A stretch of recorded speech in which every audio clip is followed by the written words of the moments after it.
Bismillahirrahmanirrahim. Assalamualaikum warahmatullahi wabarakatuh. Pertama-tama perkenalkan, nama saya Basuri Alwi dari Program Studi Pendidikan Pancasila dan Kewarganegaraan Fakultas Ilmu Sosial Universitas Negeri Jakarta.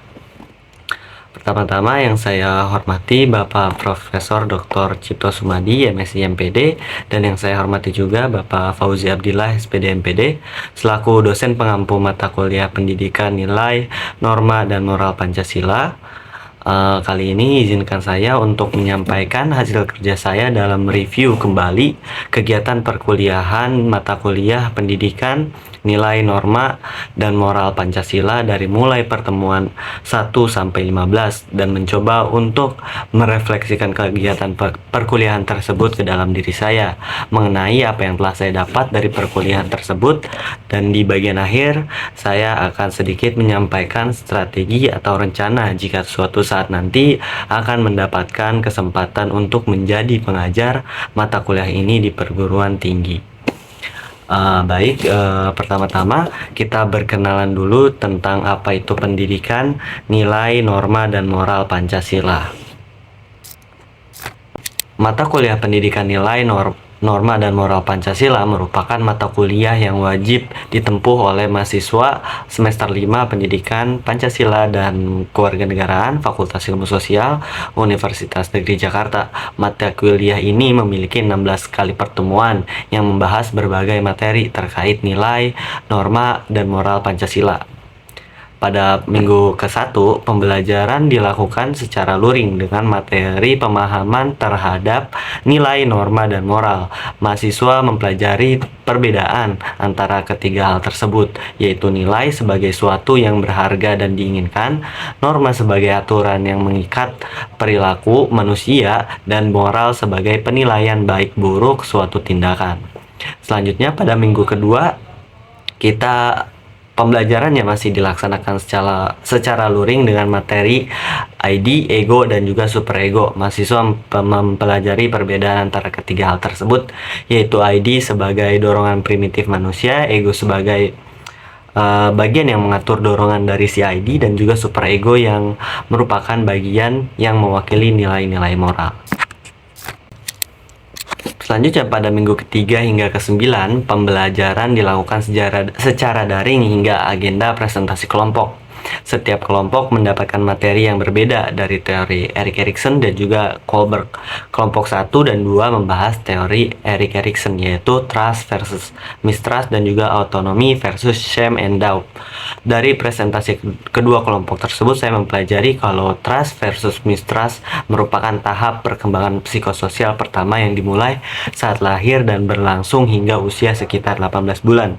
Pada tahap ini, individu belajar untuk mempercayai atau tidak mempercayai dunia di sekitarnya.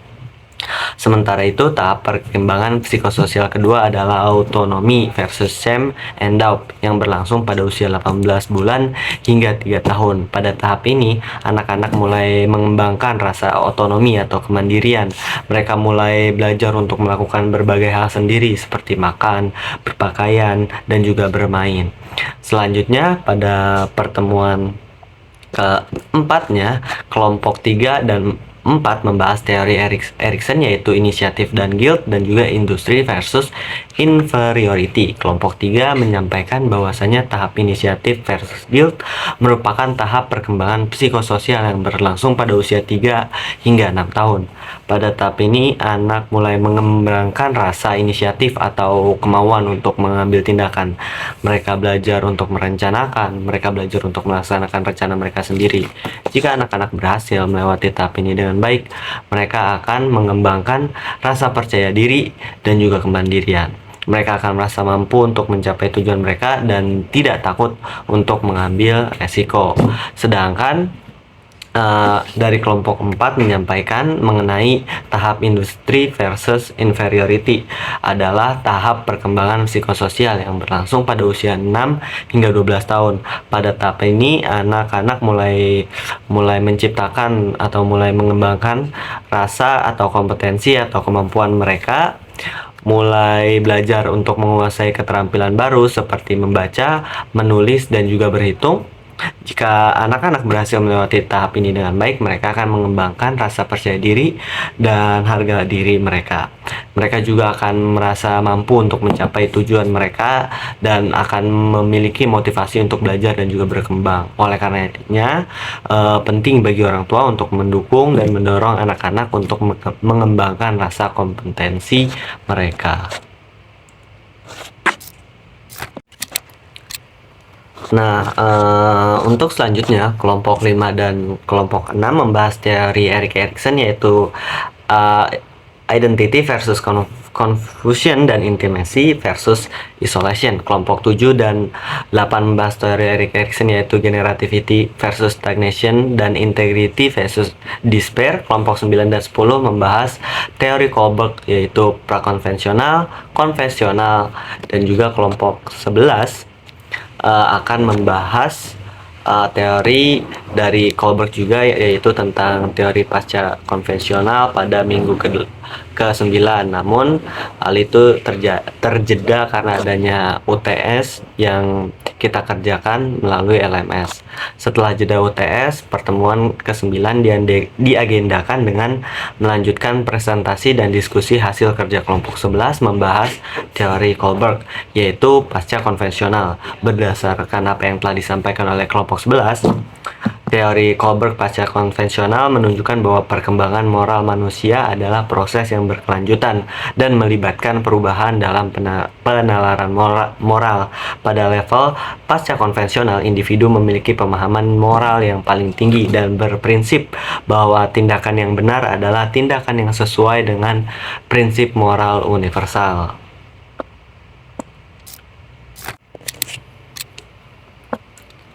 Berikutnya, pada minggu ke-10 hingga ke-15, mahasiswa mengerjakan tugas kelompok dan juga individu, di mana tugas kelompok meliputi refleksi perjalanan historis Pancasila dalam perspektif konflik ideologis, lalu mengerjakan forum diskusi mengenai spiritualitas dan juga religiusitas. Ini merupakan forum diskusi untuk individu di LMS, serta identifikasi nilai, norma, dan juga moral Pancasila. Tugas individunya yaitu meliputi merangkum hasil diskusi kelompok dan juga presentasi hasil identifikasi norma moral Pancasila.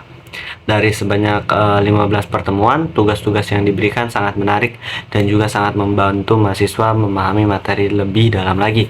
Tugas-tugas tersebut juga membuat mahasiswa berpikir kritis dan juga kreatif. Berdasarkan 15 pertemuan yang sudah dijalani, ada beberapa hal, rencana atau strategi yang bisa saya jalankan untuk mengampu mata kuliah pendidikan, nilai, norma, dan moral Pancasila yang mungkin bisa kita dapat, mungkin bisa ada kesempatan di masa depan untuk mengajarkan mata kuliah ini di perguruan tinggi nantinya. Yang pertama itu meningkatkan interaksi kelompok. Dalam mata kuliah ini, mahasiswa dibagi menjadi kelompok untuk diskusi dan presentasi berdasarkan hasil penelitian. Mahasiswa merasa berkontribusi dan menghargai ketegangan kelompok mereka. Meningkatkan interaksi kelompok dapat membantu mahasiswa memahami materi dengan lebih baik dan juga menciptakan lingkungan belajar yang lebih interaktif. Lalu yang kedua yaitu mengintegrasikan teori Erik Erikson dan juga teori Kohlberg.